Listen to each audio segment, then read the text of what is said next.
Hello everyone. In this video, I'll show you how to fix the memory management blue screen of death error on Windows. If you can still access your desktop, the first thing to do is test your computer's memory. Press the Windows key and type Memory Diagnostic, and open it from the search results. Choose Restart Now and check for problems. Your PC will restart and automatically scan your RAM for memory errors. If Windows reports any problems after the test, it's a good idea to test each RAM stick one at a time to find out which one may be causing the issue. If you've enabled an XPMP or XPO memory profile in your BIOS or manually overclocked your CPU or RAM, restore those settings to their default or auto values. Finally, repair any corrupted Windows system files.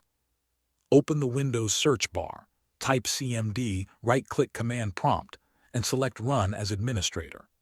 First, run the command dism/online/cleanupimage/restore health and wait until it finishes. After that, run sfc/scanno.